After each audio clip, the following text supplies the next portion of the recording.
Hey, Wendy. Hey, Colin, how you doing? I'm doing all right. Good. I'm so glad that I was on time, you know? So we need two more for a quorum. And I did get confirmation. Christina just emailed us saying she's going to be a little late, Okay. but she's going to she'll be here. Lucas Murphy did accept, and so did Rupsa, so Okay. I didn't hear from Greg. Yeah, I haven't seen Greg on a call in a while. Yeah.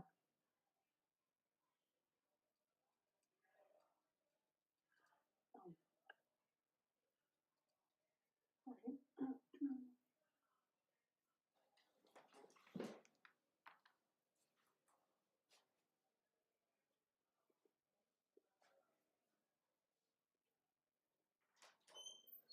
So this is what it's like, you, Harris, waiting for me and everybody else. So this is good. I get to experience this. Usually don't have to wait too long. No.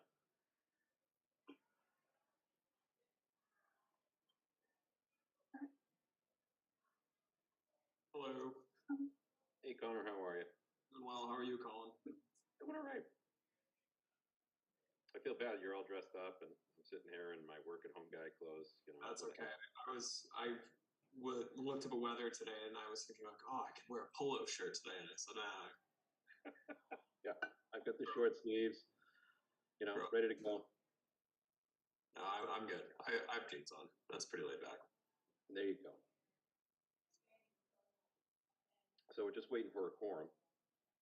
We've got two other members to go.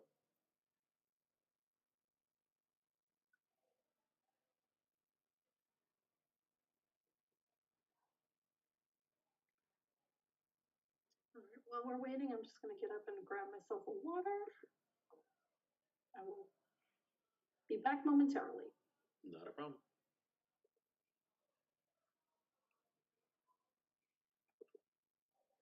I can't believe that it's going to be 80 something towards the end of the week. It's just no spring. Yeah, I feel like there's no spring anymore. It just goes from, dreary. Although I was happy there wasn't a ton of snow, dreary and cold, and then it's 70s and 80s. Yeah, my claim to fame right now is I have not used my snowblower at all this year. I think I used it once or twice last year. So that's good for me. Yeah, we had a relatively easy winter, except that one weekend that the -30 wind chill was pretty extraordinary. That was terrible. Lots of burst pipes. Yes, my brother had one in his house. It's all ripped apart because of it. It was up in he has a cape, and it was the upstairs bathroom, went right down through the ceilings all the way to the basement, and the whole center of the house is all wide open underneath the wood floors, just craziness. That's awful. Yeah. We had a sump pump drain freeze solid, so that was not ideal. We had to swap out a temporary solution and wake up every few hours of the night to make sure it didn't freeze, but we got it done. Good. Yeah, that was just really, really crazy, and it wasn't long enough to kill a lot of insects and ticks and all that stuff. They just burrowed down for 24 hours, but just craziness.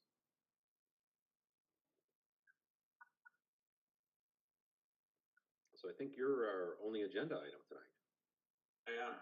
It's expensive agenda item, but you're the only agenda item. In my defense, my item is small for my department, and I'm going to recommend it get deferred because of how expensive all the other ones are. Yeah, exactly. This is going to be the year of the limbo game. How low can everybody go, as it always is? Yeah. Changing interest environment and continued challenges with procuring materials doesn't make capital planning easier. That's for certain. No, not at all. I mean, people that got really used to rates at, sub 3, sub 4, sub 3, and then all of a sudden, hey, I'm in the 2s, and now it's like, oh my God, the world is ending because it went to 6. And I'm like, my first construction loan was 9 3/8. Oh, I know, but as to your point, there's been this artificially cheap money market for Long time. Since 2008, basically, right? I mean, you have a lot of professionals who, in their late 30s, their 40s, in finance, construction, never had to deal with an environment with these kind of rates. No, not at all. It's, but no, you're right, and I appreciate that it's by historical standards, not, these aren't Volcker rates, right? Yeah. It's not the late 70s. Right. Yeah. I think it was 15% 18%. or something. Yeah. I knew one of my old bosses. She bought a condo in Salem that was sort of like our school system, where they converted the old schools into condos. And her rate was like 18%. And it's just like, you're going to be paying for that for your life, unless you inherit some money and pay it off. Because they a lot of those places, prices were high. Nowadays, hopefully she had some equity in it and was able to get out from underneath it. But just craziness.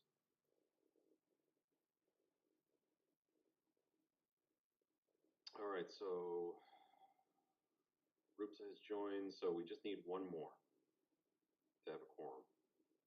Herb's up. Yep, just one more. One more. Hi, everybody.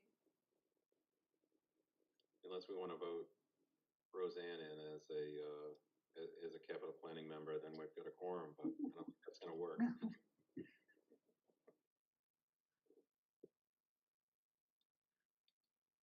All right, so we're either waiting on Christina or who else?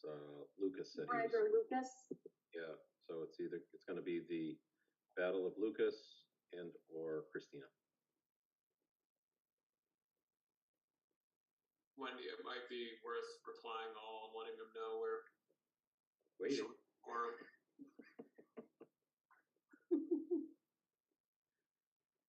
Will do.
Well, at least Christina said she will be here in case the other two cannot come.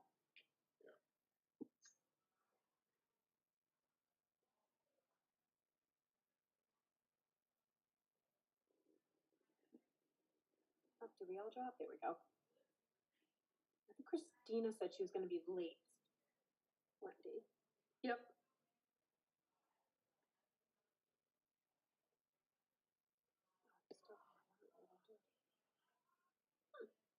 Yeah, there's two of you. There's two of me. Not anymore. Oh, good. Did you get rid of one of me? Perfect. I couldn't even tell you how I just did that.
So how is our PFAS treatment going? Like, do we know anything about that?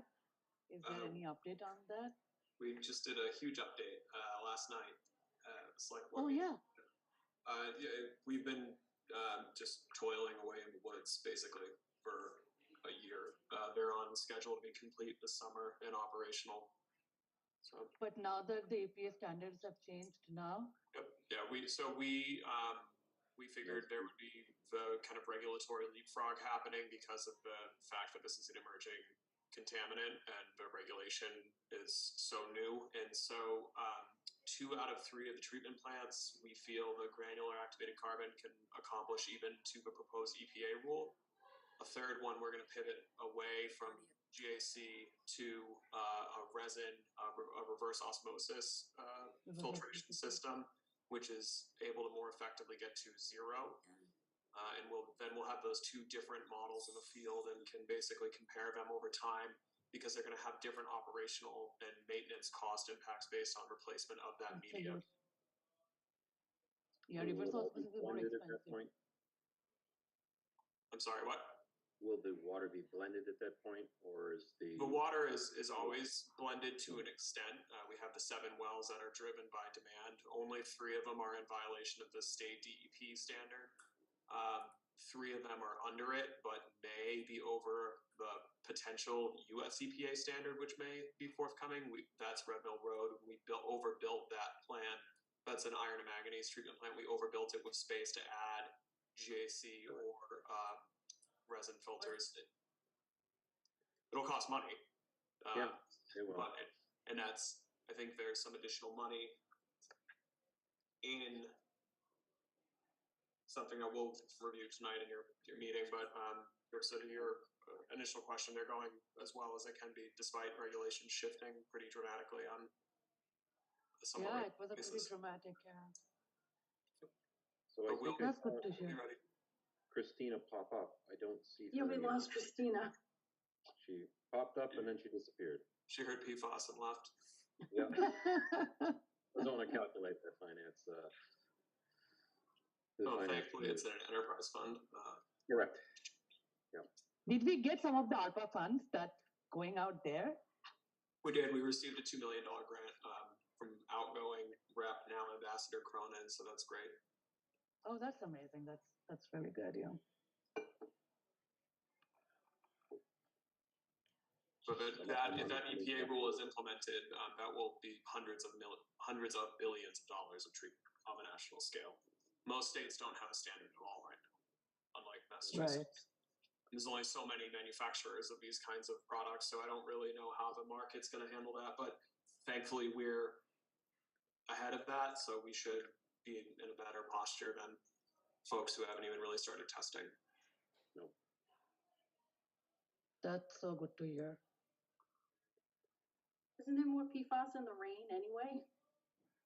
There's PFAS is PFAS everywhere. in everything. Yeah, it's probably in my suit jacket. It's almost certainly on the computer products I'm touching. I mean, Dental floss. Anything water resistant. Or flame resistant. But the state has filed legislation based on the statewide task force that we were on.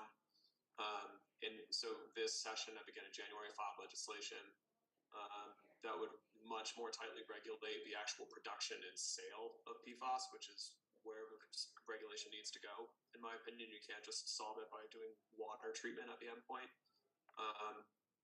including a proposed ban on intentionally added PFAS regulated as a class of synthetic compounds rather than doing the kind of this 6 of them versus these 20 versus so that has to go through the lawmaking process, but that would be a huge step forward for the state. Yep, makes sense. Did we get Christina back? Yes, before she leaves again, let's just start the meeting. Sorry, I gotta record. Sorry about that. Not a problem. It's okay. Recording in All right, progress. so Thank you, everyone. I'd like to welcome everybody to the April 11th Capital Planning Committee meeting, and I'd like to make a motion to start the meeting at this point in time at 6:20 p.m. All righty. So, Wendy, why don't you kick it off and share the documents that were out on the website. Hopefully everybody got a chance to take a look at those. We're going to, we've got Connor Reed here tonight to review his proposals here. Yep, so Connor's first on the agenda, fiscal 24 capital budget request for the town administrator. Just gonna share my screen.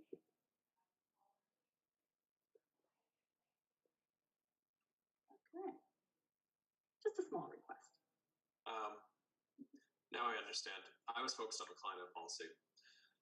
So thank you, Colin. Thank you to the Capital Planning Committee for having me. So my requests for this year, one is a more traditional request, the other where I think Wendy correctly if I'm wrong, we're including basically just for the kind of appropriateness of acknowledging that this process is moving on the capital plan.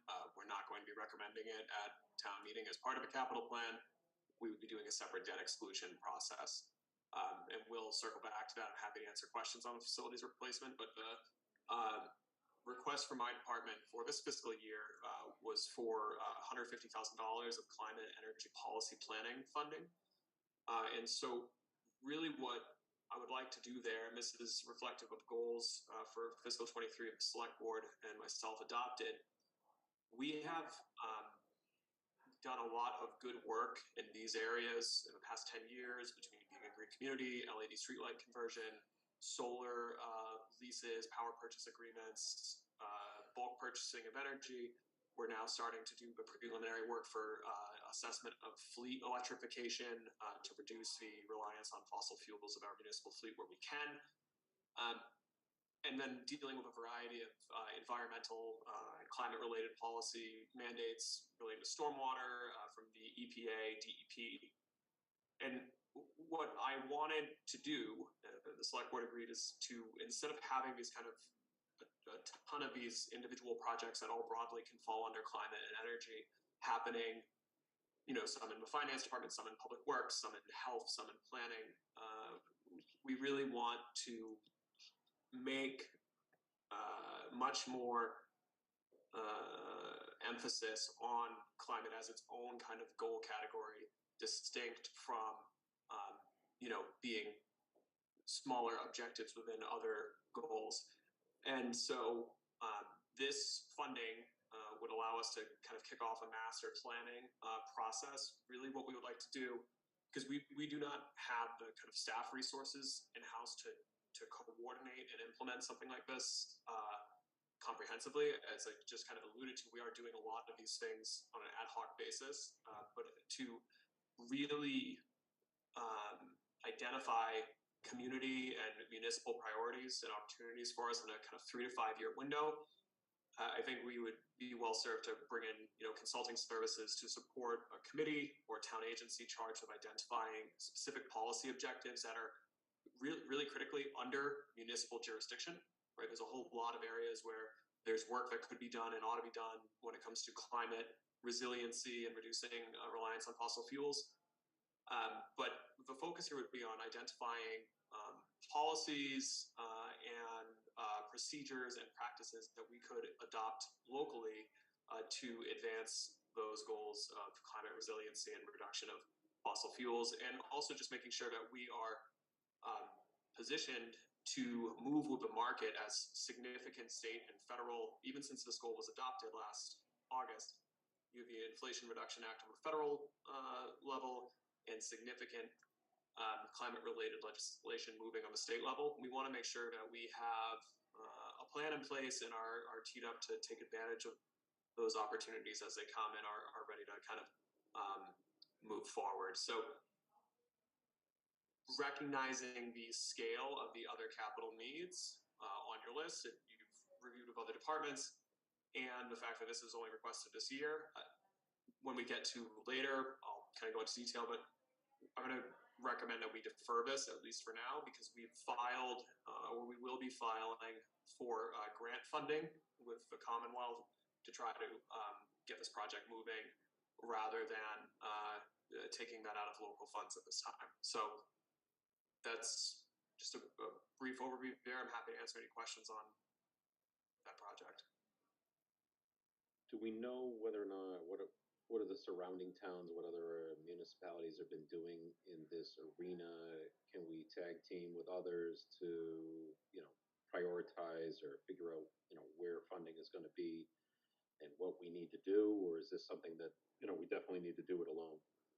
That's a great question. So there are some regional efforts, including ones we've done, like the Municipal Vulnerability Preparedness Program, which is a state grant program. That's a lot of these programs are more siloed. That looked more at certain exposures to hazards related to climate change, increased risk of flooding and things of that nature. And we did participate with regional communities, and we have received a meaningful amount of grants to do things like wetland restoration in Easton with that. As far as something that's much kind of bigger picture and vision based, in my opinion, I think it's most appropriate to do it on a town by town level, because depending on what the recommendations of these policies are, these could have significant impact on the rules and regulations governing Easton and the people who live here and businesses who operate here. So it's, I think, most appropriate to make sure that the kind of folks driving that bus and the stakeholders are the folks who would be living by it. As far as communities that have done that, there are communities, Arlington and some communities, a lot of communities in the kind of Boston area.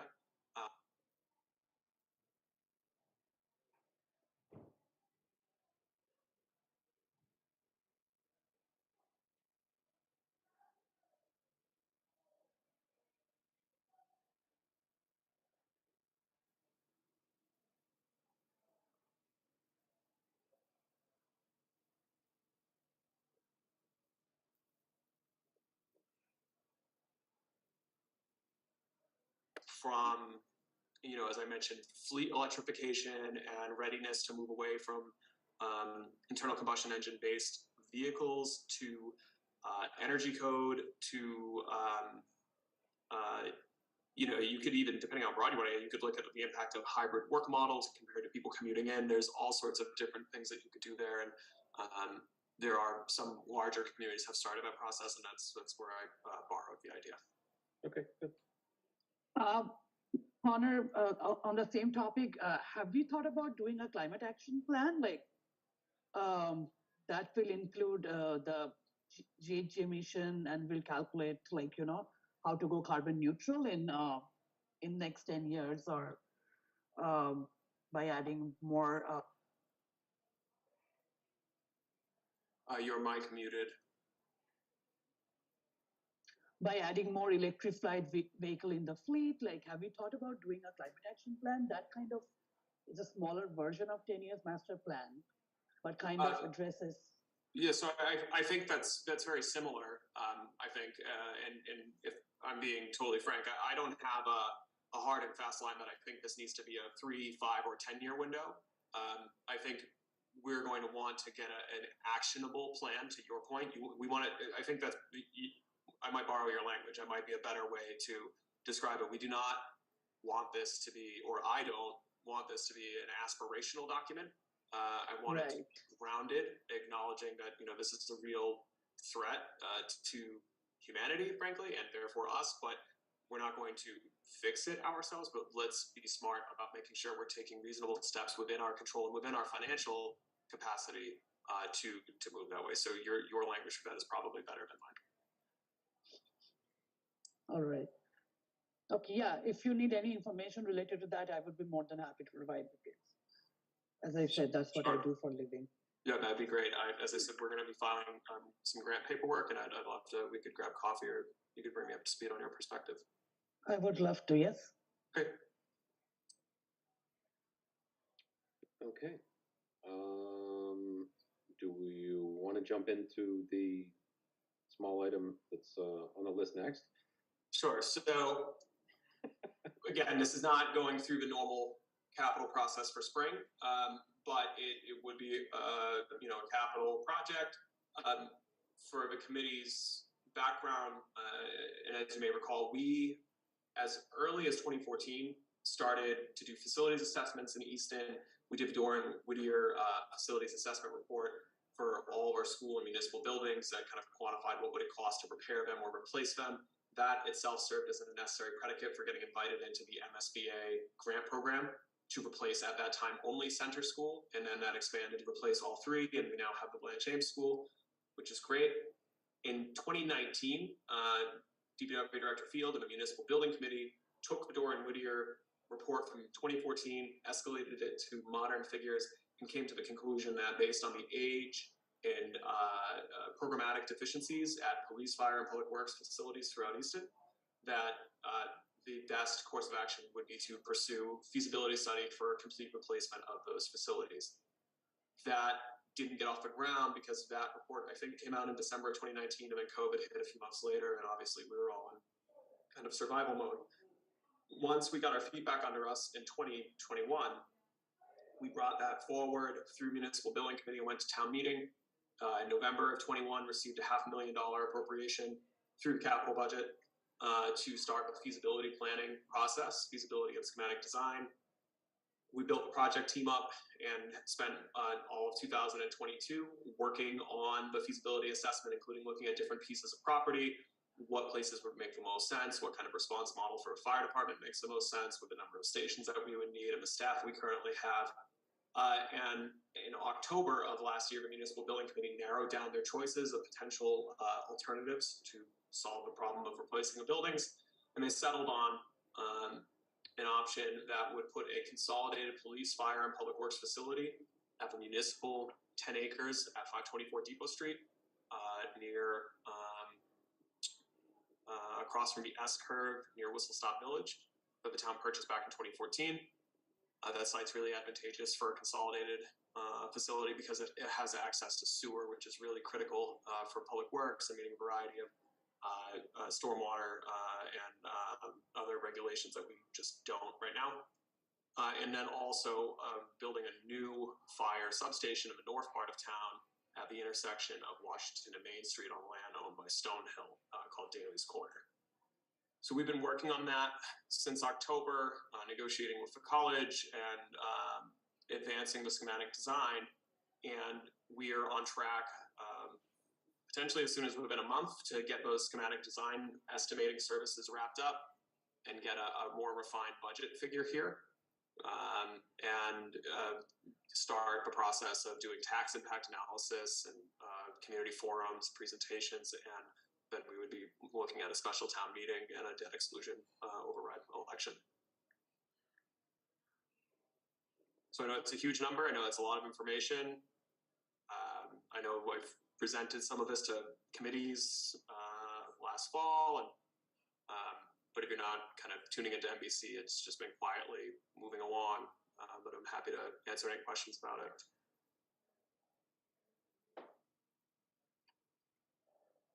I don't have any questions. I have known it's been out there for a while, so interesting to see the number. Yeah, this is not an easy time to be looking at large, ambitious construction projects, but we're trying to do our due diligence through cost estimating, and part of that is looking at what would it cost to just try to fix these buildings up where they currently stand. And there's a variety of reasons we couldn't do that due to the acreage that they're on and the code thresholds that would be triggered, like ADA.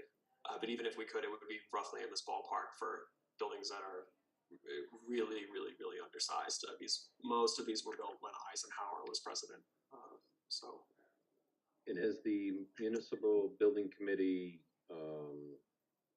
provided any suggestions of what to do with the existing properties that house these entities? No, we're not at that stage yet, but we would be, that would be part of, if you look to the school project as instruction, feasibility started, I think, in 2017. The project was approved 2 years later, 2019. Construction started and it is still wrapping up right now. And we went to town meeting last year for authorization for the disposal of the two of those vacant schools. So we would lean on existing community plans and potentially public forums for that type of thing. but we haven't expended a tremendous amount of energy on that just because the real critical predicate is the community willing to advance this project in the first place.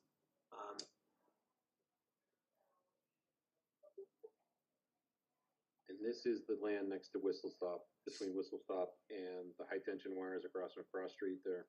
On Depot. Yes, that's right. So we've been doing survey work, wetland delineation. They're doing user group meetings to look at HVAC, electrical systems, energy code, all that kind of schematic planning with firefighters, police, DPW employees to try to make sure that the design, at least the preliminary design, is programmatically appropriate and can, if we're going to make an investment of this enormity, sustain for 30 to 50 years. Yep. And I believe the town voted that as municipal land to begin with when we took over their property. We did, right. So that we purchased over 110 acres. The vast majority was purchased with CPA funds for preservation or recreation. But we did specifically at that time carve out 10 acres with general bonds for future municipal use. Correct. I remember that, so my memory's not too bad. Oh, it's quite good. That was almost a decade ago. Yeah. I can't tell you what I had for breakfast, but I remember that. But Do you guys have any other questions? Christina or Rusa, I know it's probably kind of large number here, but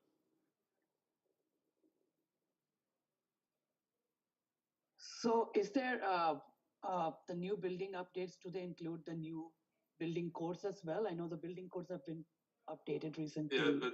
So that's a great question. They're designing it, basically expecting that will be in effect by even on the most ambitious project approval and design schedule. Because if it was approved, we would still have at least a full year of design before construction. So 99% certain, but I'll double check that is being baked in, and that is part of why this cost is so large. The energy efficiency standards and the code is going to be significantly more strict, particularly for some of the larger facilities like public works for garaging that would not necessarily have had been the case in the past, and it really is adding to that cost. Yeah, okay, sounds good, yeah.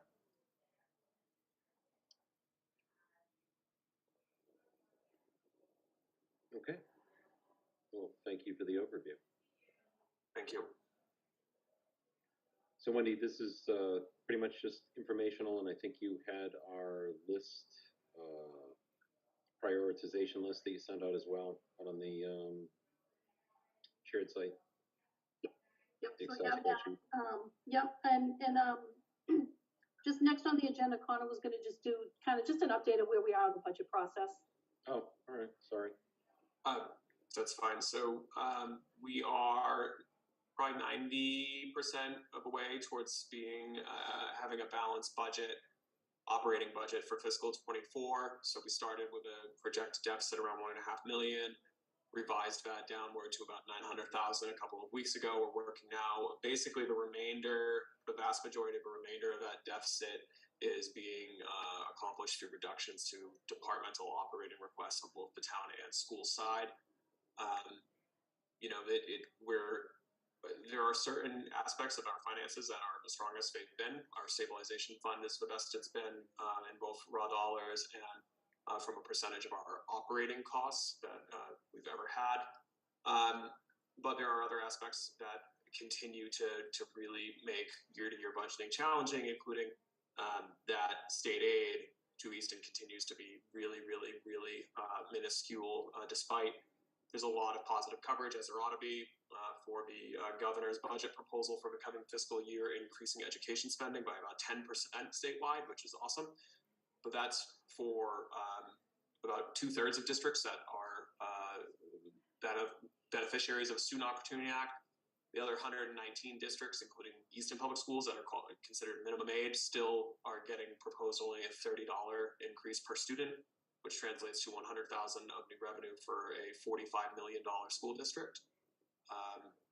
So that's obviously inadequate. It's basically less than 1%. In the highest inflation environment we have all managed in our careers. So that puts just an enormous strain on the budget, and it necessitates just a continued reliance on property taxation. And what probably sounds like Groundhog Day for anyone who's been on these committees for long enough, of hearing structural revenue deficit, and you get a tax bill that goes up reliably every year, and you have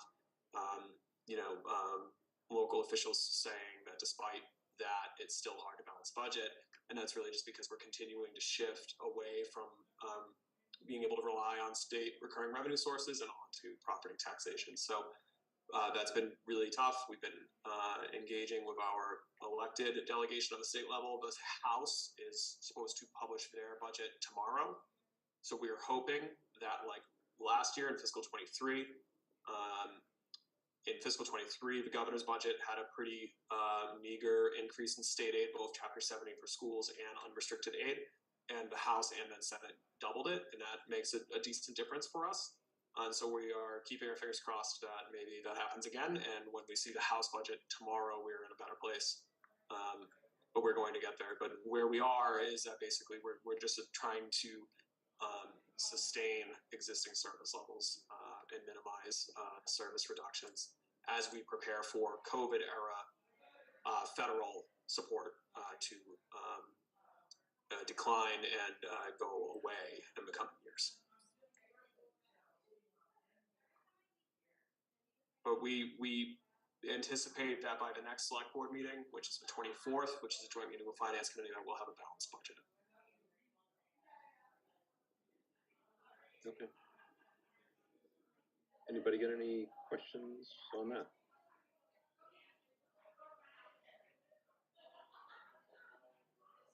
All right.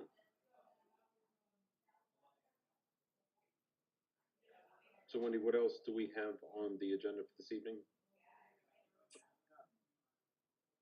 You're on mute. Sorry about that. So yeah, now we're ready to go to that master list. Okay. And I'll start prioritizing that. I apologize for joining so late. I'm still working. I'm at a perk test up in camp, but I figured I got your email, Wendy. I apologize. Thank you. Out in the field, we're finishing up. So. Wow, thank you. Yep.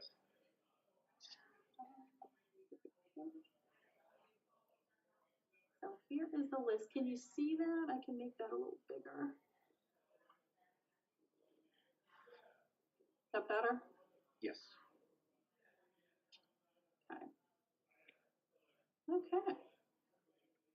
So this is the list of everything.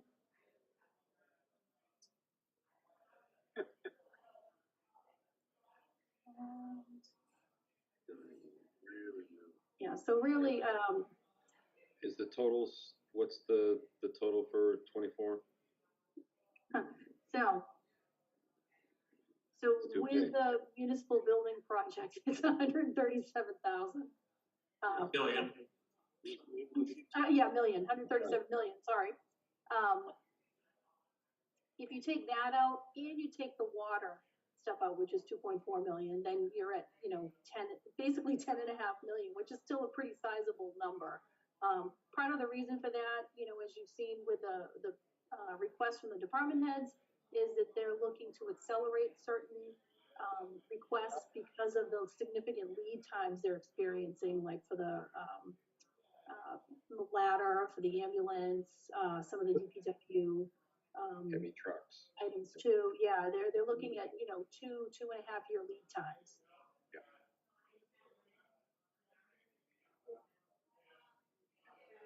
So. Okay.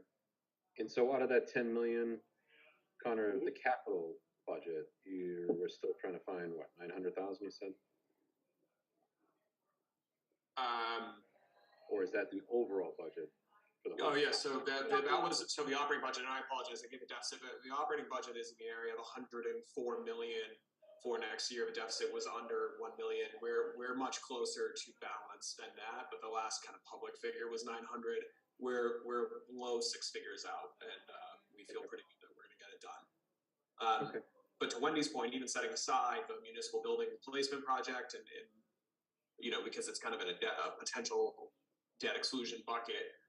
This is a substantial request for the general fund budget, and I know everyone here has gotten the presentations from the department heads, and one of the things that I think I would hope to do tonight of the prioritization is I would recommend that we prioritize and that I would then plan to carry forward to spring town meeting authorization for probably a larger general fund capital budget than we typically do.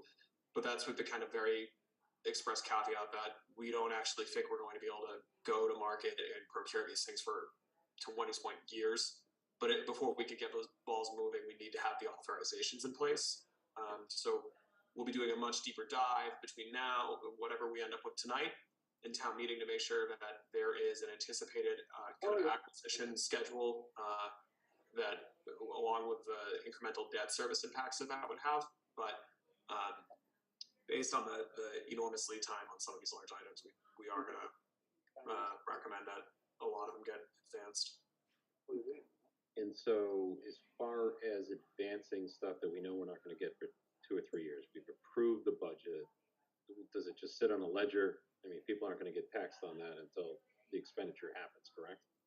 Well, right, and this is all in the general fund debt service, which has to fit within the levy and within the balanced budget anyway. So your taxes are going to be the same. It's just a question of, does the onlining of that debt service put more downward pressure on operating budgets? Which the answer is it will. So it's not a question of a marginal tax impact, because the tax levy, as a matter of policy for the town and through budgets town meeting is adopted, is 2.5% plus new growth every year reliably. It's just a question of when those fixed costs come online and what that does to the funds, the net funds available for appropriation to operating budgets, which again is why we'll be looking at those acquisition schedules. But we can't, even if we get authorization in May, so let's use a fire truck as an example for $2.25 million, to your point, it functionally, Wendy, correct me if I'm wrong, sits on the books. And until we start having to owe payments on certain deliverables, we wouldn't be issuing bans or things of that nature. But we need under state law, we can't sign a contract with a provider unless town meeting has appropriated either the cash or a borrowing authorization. And the select board and the treasurer can actually do the bonding later when it's prudent and needed. So some of these larger items that we are looking to advance, they will be funded with borrowing. And as long as we have the authorization in place, we can sign the contract. We usually don't make payments until we're about to take delivery on that equipment. And at that point, we would look into borrowing either short-term to issue a ban, or we would go right into a bond issue at that point. So that's one of the things that we will be looking at later on, is to look at like what some of these lead times are, what the projected debt service is, and how those payments are going to match up against the existing debt payment stream that we will have to pay.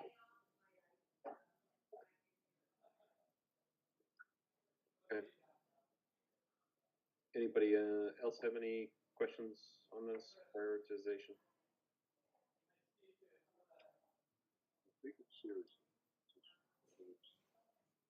Colin, what is easiest for you and the committee? Should we, I think this is just ordered alphabetically by the department that requested it. How would you prefer that we kind of, should we just go through that way with a kind of yes, no, we think it's priority? Do you want us to kind of put out some ones that we feel pretty strongly should definitely be a priority? No, I think we can. I mean, we went through the DPW and they had ranked, their prioritization based on this.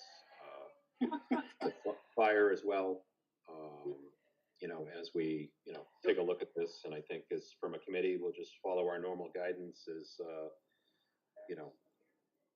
public safety, and we can take a look at this and, walk through those, check those off our list, and then see where we're at.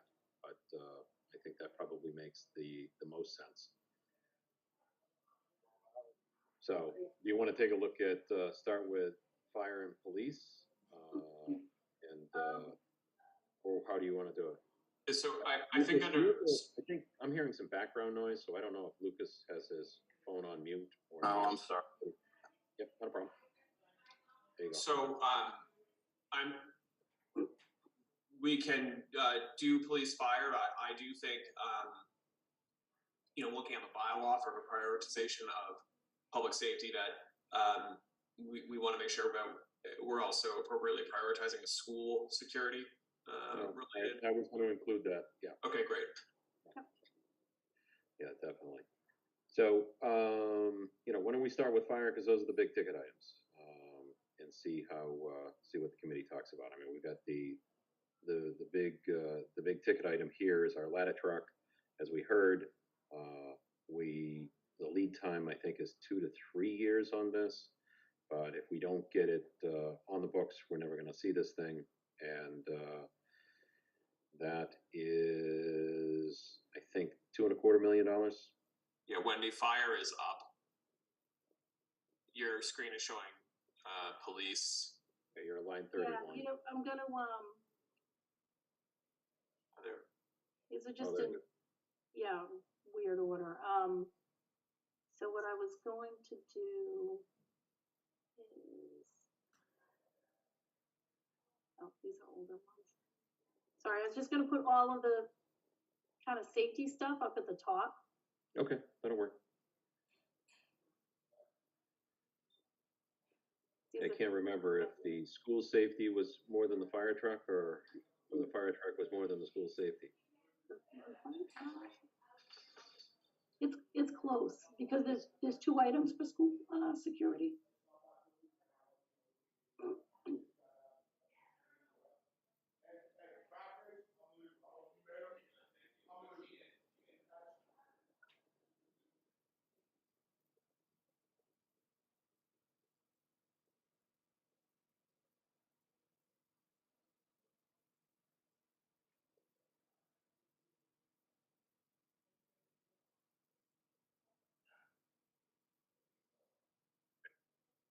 There we go. All right. So anybody, we've got line item 8 here, fire, the ladder truck replacement, the existing 1999 ladder, the 2.5-year lead time, 2.25 million. As we heard in our presentation, the current truck is costing us, I don't know, $15,000 a year in seals and everything else, trying to replace. There's a lot of rust going through. So I would probably say, for the town's perspective, this is definitely a high priority for us as a community to get replaced. So I don't know if anybody's got any questions, comments on that. I agree, it's definitely a high priority. I kind of, my personal feeling is in light of all of the shootings and everything that have been in the news, school security is definitely a top one for me. I would agree. So if I you have want a to question about the school security. What's the difference? Why are there 2 different line items for that? So that's a good question. One is for design and owner's project manager services, because this would be a multi-phase, multi-year project, and the other is the first construction phase. So we can't prioritize one over the other. Well, I think for all intents and purposes, if you rank them as 1 and 2, they don't get kind of preferential treatment in my capital budget proposal. As long as they're grouped together and prioritized, then I think you're fine. But you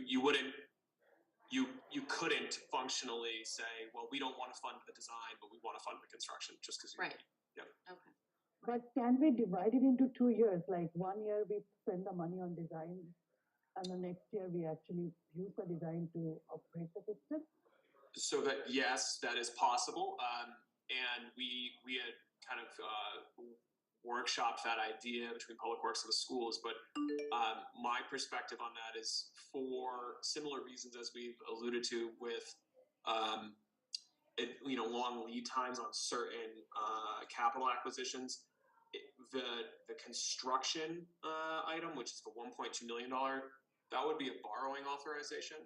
So that if we carry that forward in spring, it's not as if we're allocating out of a finite fixed cash bucket for something that may take 6 to 9 months to move. But if we do a borrowing authorization now, depending on the speed that design process unfolds, we'll be ready rather than waiting for another town meeting cycle. And just because of the kind of sensitive nature of it, and that this would be a multi-year construction project, I would recommend authorizing both. That makes sense. Got it. Okay. So how does the committee want to put school security number 1 and the project design owner number 2? Doesn't matter to me. I mean, we have to do it in this day and age.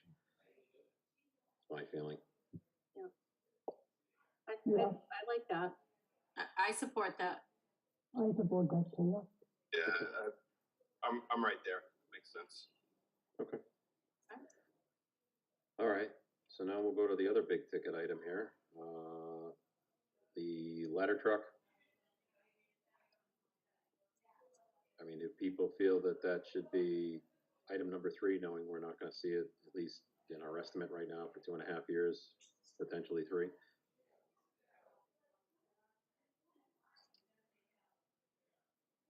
Yeah, I mean, my feeling is that, you know, if corrosion and mechanical, you know, we have no ladder truck, you know, we'll be kicking ourselves, you know, 3 years from now, you know, wishing we had it on order. I think just because of the long lead time, it makes sense to, you know, push that ahead. Yep. Okay. I would say let's make that number 3. Okay. Now the 2 fire pumpers, these are the insurance replacements. Yes. We did get the $700 and some odd $770,000 for an insurance when the total of the fire truck. 712,000. So a majority of this money is going to come back, or is there. So I would say with the lead time, I think those were 550s. Once again, the lead time on those trucks are crazy. So I would say probably number 4 there for the pumper trucks. Yeah, I would agree with that. And then once again, from a safety perspective, the 2.5-year lead time for an ambulance. We're churning and burning those. So I would probably say that would be next in my book, unless anybody feels differently, to go with that as 5. Yeah, I support that. I'm good with that. We also have a little bit of funding to offset that. We had gotten some money in from, there was like a Medicaid cost recovery, and we got $117,283, and which we put into the capital stabilization fund for the purchase of a future ambulance. So we can offset the 468 with that. Okay. And you know, the next 2 items are kind of no-brainers. If our police can't communicate, then you know we're kind of at a loss here. As part of public safety, you know, we need to communicate. So I would say the radios number 6, and you know, they need to get to the emergencies. So the 3 normal police cruisers that we order every year, number 7. I agree. How people feel about that? I would just add that I would agree with that. The vehicles, we usually purchase in the fall, although we like to get them on a prioritization list now. The radios, we are fairly confident are ARPA funding eligible, and so we want to include them in the capital plan, but we are hopeful we can fund those without touching the local finances. Okay. Alrighty, and then you know, from a safety standpoint, I think, you know, that takes care of the high priorities. I don't think there was anything else on here that was, you know, from a public safety standpoint that we really needed to address as a public safety issue, other than, you know, DPW bridges. You know, okay, yeah, if we lose a bridge, we're in trouble. But I think it's worth considering. It's not public safety in the traditional sense, but the bylaw is pretty broad. It includes, you know, threats to property. We are currently in the process of doing a network security audit of our local cyber infrastructure, and so for me, and I know for Wendy and IT, continuing to have funding made available for recommendations that are forthcoming from those reports is critical for making sure that we not only maintain our cybersecurity liability coverage, which I don't know if any of you in your private businesses have to maintain that, but underwriters it's getting very, very difficult to do. So they are increasing the standards that they want to see rapidly. So we want to really make sure that we have the financial capacity to move on those recommendations. So I would include that in threats to local municipal property. So Wendy, if you can scroll up, is that 37? Line 37 there on the spreadsheet? Yes. Yeah, that's Yeah, we don't need to be hitting the news, let's put it that way, and it seems like every other month, some municipality or hospital is getting hit with cyber attack. yes. So, yeah, we want to put that next on the list. I think that's 7 or 8. 8. And then related, so there's 2 other IT related ones. One is for the annual computer replacements. That's much lower priority, particularly because I think we're going to start moving to a different model than that as we do this work. But server replacement is really important as well for offlining and replacing some pretty dated arrays. Correct. Yeah. So yeah, if I would agree with that. And there's no need to upgrade software and on cyber attacks if we don't have equipment that can support it and deal with a cyber attack. And the other stuff is much easier to get into. So if we want to take line 36, make that 9, I'm fine with that. I'm good with that. Now, did the DPW, I just remember from the presentation, there was bridge repair. I know the Chapter 90 money, there's nothing out there. But wasn't there a DPW line item for 3 bridge crossings in town that we have been told? So that's bridges. Yep, that is, I don't know what number it is here, Wendy. I think you're referring to the design funds for Foundry Street corridor, which includes the 3 bridges. That is, Wendy, somewhere on this list, but we would recommend funding that, in particular because we have mitigation funds either in the bank or that we anticipate this month from various housing built on Foundry Street, both Avalon and Sawmill, that would pay for that $339,000 item. So this would basically just be appropriating money that was already negotiated to be contributed towards improving that corridor. This would be a Depot Street scale tip, so I'm sorry that you're going to be driving through construction sites forever. But the way that those projects work is the locality has to advance the design and the administrative costs, and the state one day funds through state and federal dollars the construction, which is a really good deal. On Depot Street, we spent about $1 million in local dollars, and the state spent 10 to 12 million. And on this, we've signed a letter of intent with DOT for $15+ million for this down the road. That would include a culvert, bridge replacement, sidewalks, and pedestrian improvements, and those modern multimodal transportation features. So you'll be at a place 10 or 15 years from now where you'll have kind of continuous sidewalk connectivity from Union Street down 138, down Elm Street through downtown Center Street, all the way down Depot through 5 Corners to Target.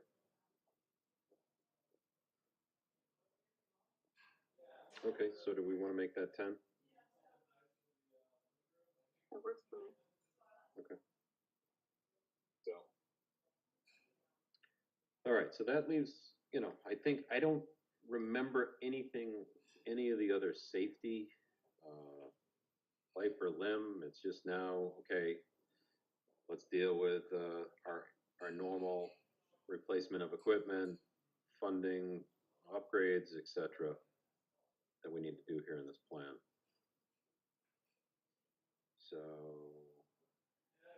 So Wendy, I would suggest public works. That's always a big area with a lot of asset management to consider. Yeah. I mean, water is kind of easy. It's an enterprise fund. So, the water and sewer stuff. And Wendy, I know when we were looking at when we just approved the Depot Street planning or the Foundry Street bridges constructions and all that, the pumping station that was there, did we get clarification? Is that gonna be part of the enterprise, sewer fund there if we expand that? Yes, well, at least, and this one in particular, this is for design funds for the pump station. We have a sewer, capital stabilization fund that we did, have some mitigation funds that we put into there, and we would be using that as a funding source. Okay. So yeah, let's get into the heavy equipment, because I know, some of these larger hook trucks, there's a couple year wait on those. And, Colin, just to be clear, so is it your perspective that the CPC is supportive of prioritizing the sewer pump station design funding? what are we at right now? From the presentation, I think we've got, I forget how many more gallons we need in order to do that. I don't know. I know delaying construction of it is probably going to increase our cost, but is increasing, if doing the design, waiting on the design, is that going to really increase the design cost? Probably not. So I don't know if that is a higher priority or not.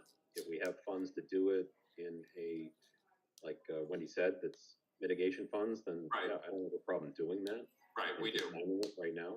Yeah, and I would recommend that because although delaying design, inflation costs aren't as severe as construction, but you can't do the construction until the design's done. So delaying design is functionally a construction delay. And as far as production of getting, I forget how many extra, I think we're at 50,000 or 50,000 gallons right now daily, and we need the pump when we hit 100, or we're at 60. I forget the presentation, but we still have a large capacity to go. I don't know if there's any construction going on right now that's going to impact that for a year or so. There is between Sawmill, South Street, and Foundry have permitted projects for, and Whistle Stop Village is tied in as well. That you're looking at 80 units of housing plus commercial property tying in, so that's pretty substantial.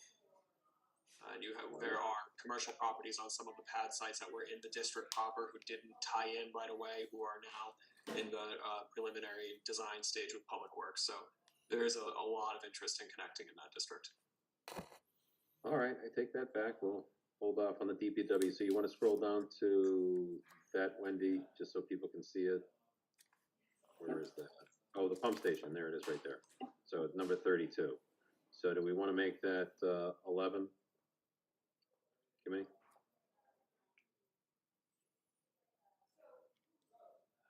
I'm good with that. I'm good with it. Okay, now we can jump up to DPW. We've got, so as far as I think they prioritized these in order that they were looking at, that they wanted them.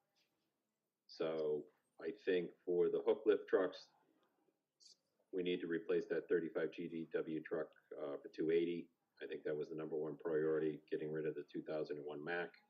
Yeah. So I would say, yeah, let's make that 12. If anybody's got any questions or feels differently. I'm good with that.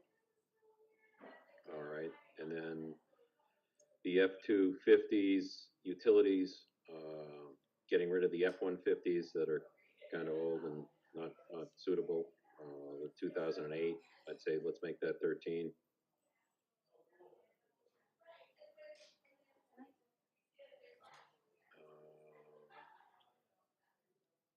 And it's a toss-up as far as some of the next. We've got a log truck with a boom, a bucket, I think that came with. You've got the F-450, 550 hook trucks. How do people feel? Do we want to just go in order for the DPW, or do you want to jump around and see what else is out there? Seeing as though we've given them 2 or 3 big ticket items. I think we should jump around maybe and then maybe come back if we don't find anything. Realistically, we probably could not afford to fund, and maybe not even at this town meeting, all of them. Really more than the first 4. Yeah. When you say first 4, you mean 1A through D? Yes. Okay. Yes, I just don't see how we would be able to, with everything that's on this list, you know, borrowing or not, I just think that we're not even gonna be able to get to those last, you know, to E and F. Okay. All right, so we can go 13, 14, 15, and then we can jump around a little bit, or do you want to hold off on those and jump around and see what else is out there? I mean, we've got upgrading of the finance software. I know that was you. Yeah, that, I mean, that can be a later priority as far as I'm concerned, because we would not be looking for funding for that until at least the fall. We doing it at this annual town meeting would just be too soon. Okay. On a similar vein, in reviewing some of these, because we always have to kind of call department heads and have the conversation about, you know, we have to pick our. I have to stop using this analogy, picking between your children, but you know, what can we just not fund? Additional road funds. We do have some appropriations from prior years and grants rolling forward into this summer, so we don't need to prioritize local payment funds at this time, because to absorb another $500,000 into the 1.2 million plan by summer would not be feasible. Okay. So that could be pushed to fall. Yeah, I would definitely, yeah, I would. For reconsideration based on where we're at. I'd still rank it, but yeah, it won't be up for funding for the annual town meeting. Okay. So what do we have up at the top of the list? And I guess we can just look down. Is this still sorted as security? Okay. So Yes. those are all there. Okay, good. Yeah, I resorted that. Okay, so let's get on to health and community. They're still looking to replace the vehicles. Yes, and this would be a very small step towards decarbonization. This would be replacing a current pickup truck with a hybrid. We wanted to move to a full EV, but if you want one of those Ford Lightnings, I think you have to, make a blood oath and wait 15 years. So You do, like every in a Lucerne, same thing. They're all, you can't get them. yeah, so we would move to a hybrid for now, because this is one where the bed is rusting out and it's very dated. Okay, so do we want to put that as 14 hybrid ICE vehicle? I'm good with that. Okay, and then they've got the parking lot repairs, Frothingham Hall, all that. I know we're doing more and more there for our seniors. I don't know, I know the DPW was gonna help them out in doing that. I don't know what your thoughts, Wendy, Connor, are on that. Wendy, is that the amount that when we looked back and were sharpening pencils, I thought it was not 100. It was, there's actually there's two things in there. So one is to improve like the building access, and one was to, would be extending the ramp. And then the other one would be to make improvements to the parking lot. I think it was about maybe like a 70-30 split. Yeah, I think we were looking for closer to 70, because we felt that we could try to lean on ADA accessibility grants for extending some of the ramps and things of that nature, and prioritize the 70 for the free cash allocation for parking. Is that right? So we could do that. Yeah, so we could recommend Less.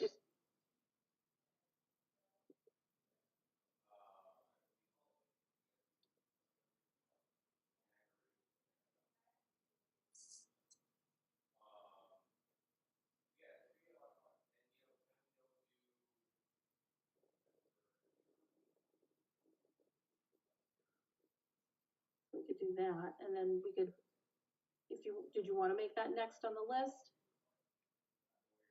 Let's scroll down and see. Yeah. I mean, and that's, so many trips and falls. I remember just, them saying that, the parking lot's uneven, so many trips and falls, that's a liability. Yeah. So like, last year with the, some of the school parking lots with the holes, we have to maintain those and fill those and do everything else. But that was my only concern about that parking lot, was the unevenness of the pavement. Infotech, so this is just the annual updating. I think The like computer everything else, replacement. we need to do it.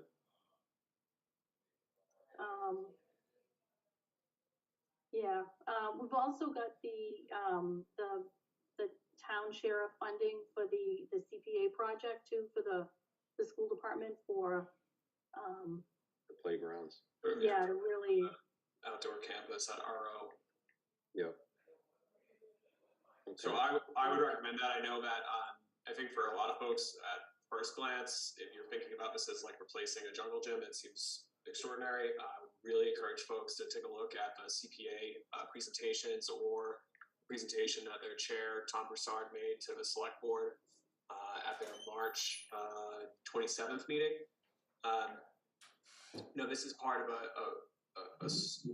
package of CPA recommendations, unanimous CPA recommendations that would really, really take the recreational facilities at schools, not just for the kids, but the community, to the next level, fixing, pickleball, basketball, tennis courts at OA, and then here at RO, replacing what are basically, asphalt jungles with pretty awesome outdoor play spaces, with outdoor classroom space, connectivity to trails, and bringing it into compliance with the Americans with Disabilities Act. So CPA, is recommending funding the large majority of this at 3.5 million.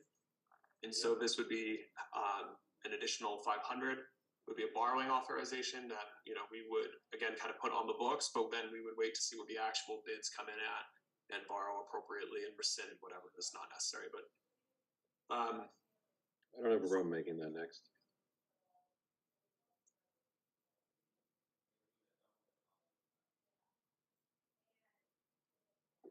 At 15. And then, I don't know, line 37, info technology. I'm just trying to think, because that seems to be important to keep everything going here. it is. So what we've asked in the past, and would again this year, if you're willing, is that it be prioritized, but we usually push off funding. I believe, Wendy, correct me if I'm wrong. Don't we fund these in the fall? Yep. Yep. And so we would ask that you consider prioritizing it so that, the annual computer replacement is in there. But I would just add the caveat that depending on what the outcome of our IT assessment is, we may pivot a little bit on the way that we approach workstations and things like that. And if it's anything material, we would come back to you before the fall. Yeah. And then the only other two items for the school here are just the annual asks. They're all, it's 250,000 in computers, 25 grand in furniture. Mhm. I don't know if any of that was being cut down, but that we seem to fund that every year because the computers don't last, and we're rotating some in, rotating some out.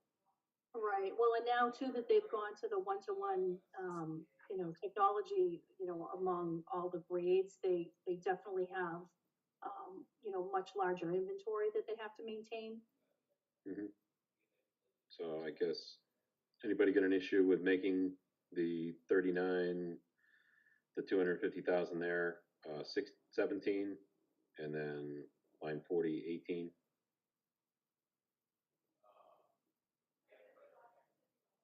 I'm good with that. Okay.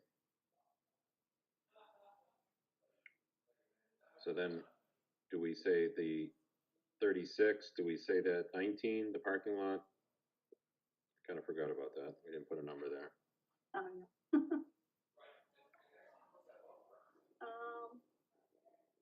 To make that 19 then. I'm sorry, which was this? Okay. This good. is the I see. Spalding and Hall parking lot, the safety. And then it's really what can we afford to, for the DPW, the water, if you want to scroll down there, and that's pretty easy as far as I'm concerned. Oh, yeah, I just put it's them all as enterprise. other. Yeah, and just to note on that, we were chatting before the meeting for Bruce. These are the items. If you look here, there is a new request and recommendation for another $250,000 of PFAS design and permitting at Red Mill Road. Those are for wells 3, 5, and 7, which are currently compliant with the state DEP regulations. But if that EPA proposal ends up going into effect, would kind of be teetering on that 4 part per trillion threshold. So we want to get to work on design now. Okay. There's the other DPW. I knew there was a small bridge and culvert design there. Oh, line yeah, it's 48. in another year. It's Yep. it. So they pushed that out because that was on Yes. their presentation. So okay, that's Oh, where. is it? Okay. Yeah, they talked about it. So I maybe I don't know. Believe that they have been pursuing there's a state grant program for small bridge repair that they've been working through to receive design funds on those as well. Okay. And on the topic of DPW grants, I know there's one here. It was DPW priority 11. I don't know where it is in your spreadsheet, Wendy. It was an asset management planning grant. Oh, that's right, yeah. Yeah, this is an important one. It's 109,000. We would recommend this be prioritized. We would bring it forward as a borrowing authorization that we don't intend to have to use. They're filing for grants, but we want to make sure the appropriation is there. So if the grant's there, then we would end up rescinding that authorization later as housekeeping. Right. Yep, you just need the appropriation in place. Okay, we can make that Oh. 20.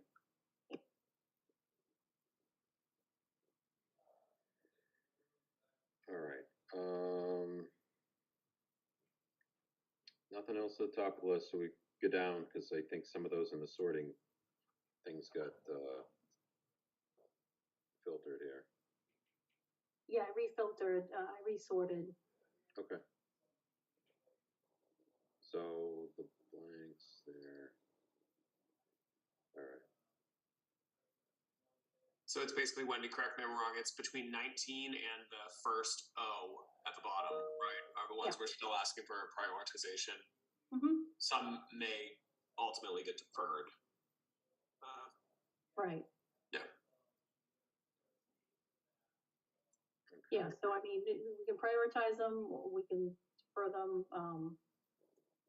I guess if we prioritize them all, then you don't, if in case something comes up, you don't have to re-add them to the list. Okay. So what would you recommend next? Your accounting software, or is that still pushing it off the fall so we don't need to do that? I'm okay as long as it's in the ranking. So it can be further down the list because I know it's not gonna, take place until the fall. Okay. I would suggest that we at least try to pick up a couple more of those DPW vehicle replacements for the 08s and 09s. So that'd be 1C, 1D. I would think All right, higher so we can do priority than 21, the software. 22. Yeah, 21, 22 on those. I don't have a problem with that. I know municipalities couldn't get any trucks a year or so ago from any of the manufacturers. Right, I think for most of these larger ones, we're planning the 01 Mac replacement with hook lift and the 08 F715 log truck replacement would be borrowing authorization. So again, we would kind of put the order in, and it may be a long time before we're actually issuing the bonds to pay for that. Yeah. So 23, 24 there. Yeah, I know they also need the excavator too. Yeah, they're renting one right now for about 25 grand a year, if I remember correctly. They've asked for this for a long time. Yeah. I thought the prioritization of theirs was, I thought it was their numbers, the one A through G, but if you think the excavator is more feasible, then They always prioritize, like they kind of categorize motor equipment in one category. Okay. And then within that category, they rank them. Yeah. But I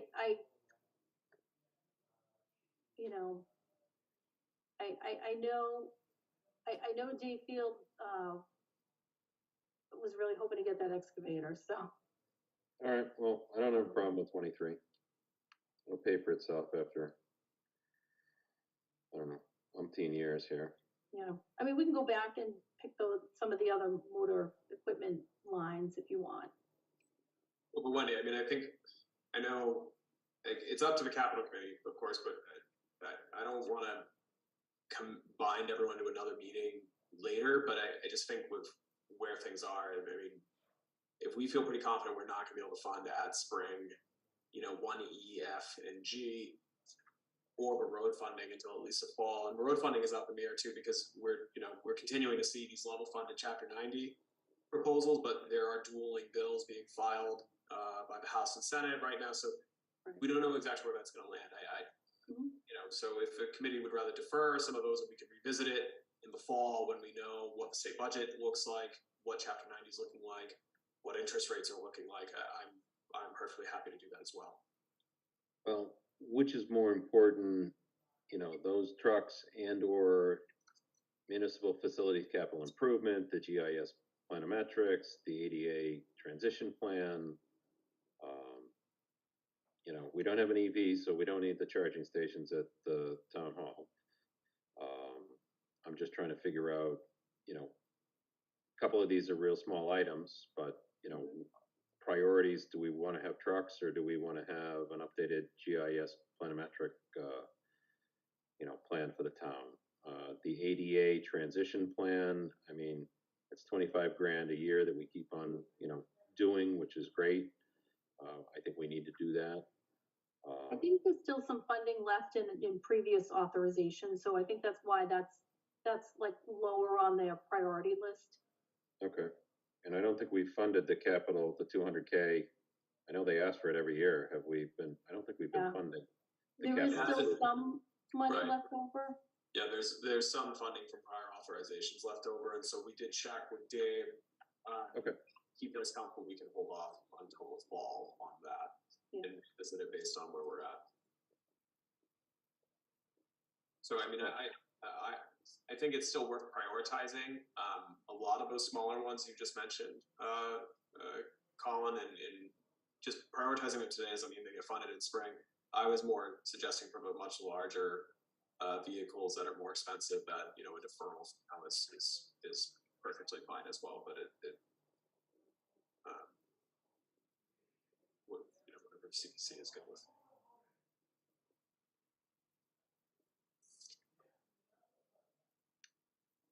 So I'm trying to think this year. So we've got 33, 34, 35.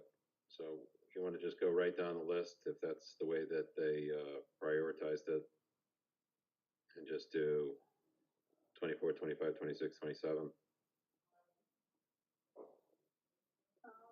I mean, I think at this point it probably would be a good spot to put the accounting software in. So. Now you're speaking up. All right, good. All right. So, okay, we can put that as 24.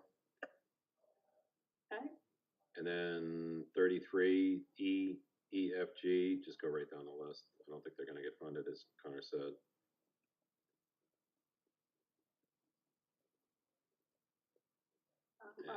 Did I go too far?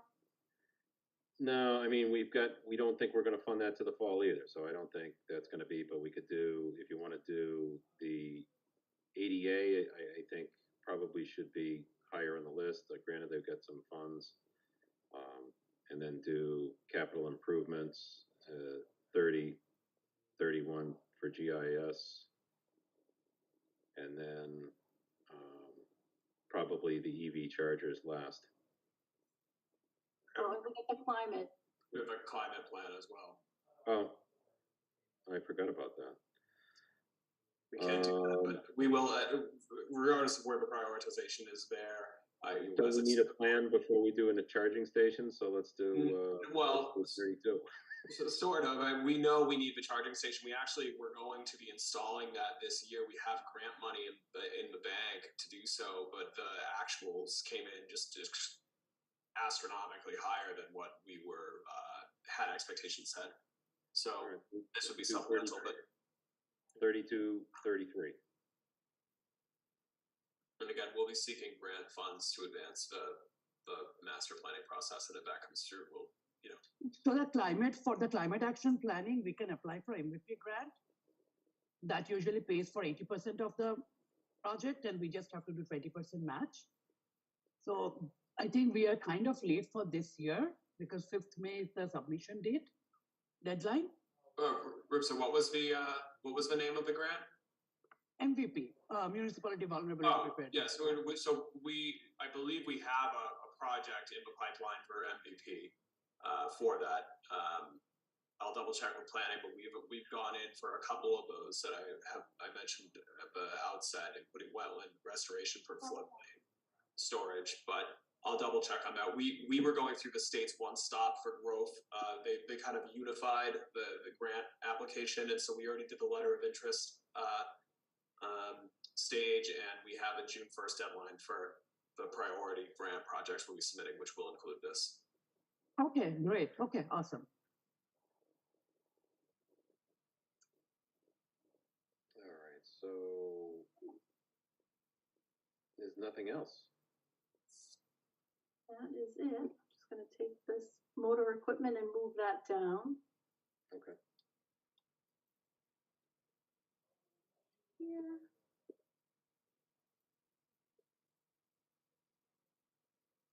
Okay. All right, so we can just go back through the list.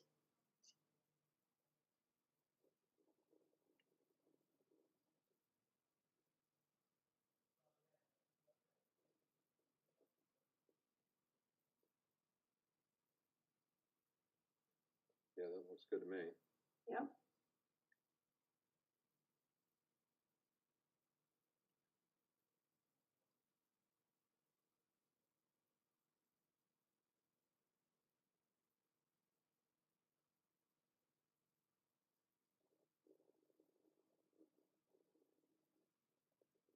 Okay. And then last but not least.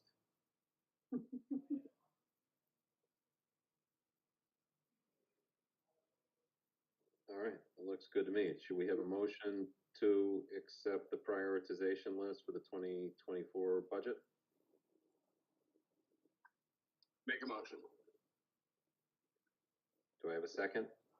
I'll second that. All right, now we need a roll call. So Nightingale, Nightingale, yes?